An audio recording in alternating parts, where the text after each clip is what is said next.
I don't really watch Jaguar Wright like that. Nothing against her, right? But most everything she do be saying be point on. She know her stuff. And I believe what she be saying. I believe what's coming out her mouth. I do believe her. Now, she made a very good point because, I think we've all had this question, like, why are all these people coming out with these allegations about Diddy? They were violated, whatever, however you want to put it. Everyone is now coming out. But if you listen closely to what she says, I never thought about it from that standpoint. And she does have a point, and I can understand and I can see why some people, if not everybody now, are coming out saying this happened to them. Diddy did these, allegedly. For some of the women who went through those same things, waited 15 years to talk about it, what are your thoughts to that, to where they didn't talk about it then, but now when lawsuits come up? Why would they talk about it then? A lawsuit is a lawsuit. I mean. But why would they talk about it? That's a good question. Why would they talk about it? Who is there to go to? Who's going to fucking help them? What HR department do you know of that works for any of these labels? Right. Yeah. When have you ever heard of a sexual harassment suit being publicly acknowledged in the entertainment industry at all? Never. Sports. Not in entertainment. Tupac. That's all. Tupac. I remember that one. That was. He was the only one. Yeah. He saw how that turned out. Yeah. That was. Yeah, no, guilty. That's why they do it. To make you an example. To remind you what they're willing to do to keep things the way they want them. It's intimidation. I want you to think about this. Allegedly, Sean Carter is responsible for enacting Hype Williams to put Aaliyah on a faulty plane to move her out the way as punishment for rejecting him, and so he could level up Beyonce, who was struggling. Let's just say allegedly that happened. Now I want you to think about 106th and Park with Mary J. Blige.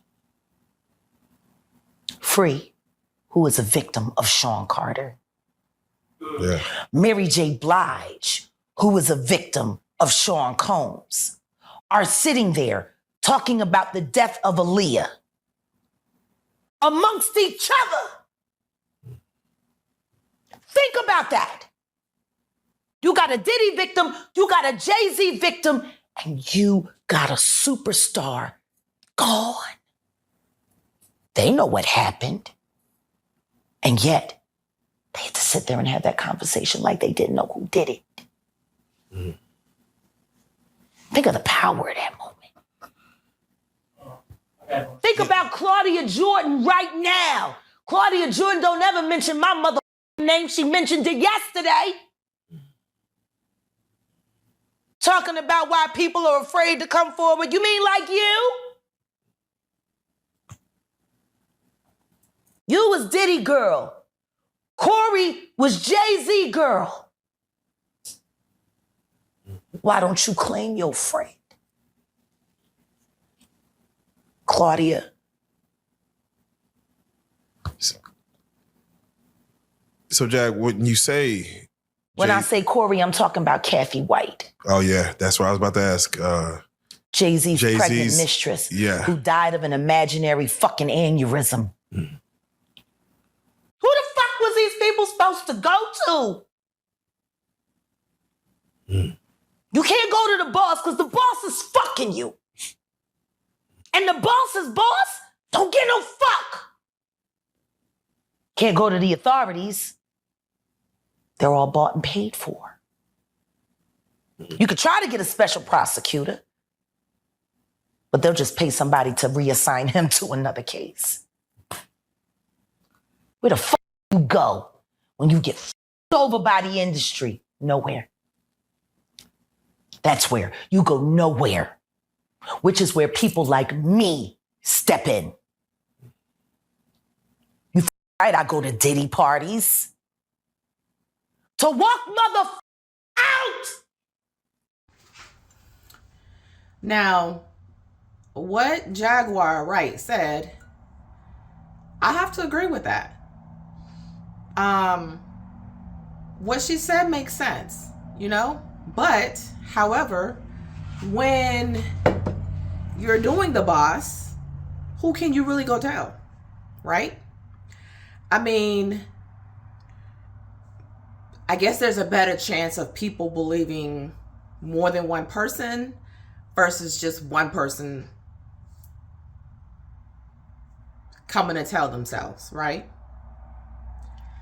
On top of when you're in that type of industry, there's costs. And y'all know what costs I'm talking about, because people want fame. People want to be popular. All right, that's what you want? Take that, take that, take that. That's what you want? Take that, take that, take that. Literally. I mean, it's unfortunate to hear about all these things, but I guess a deal is a deal.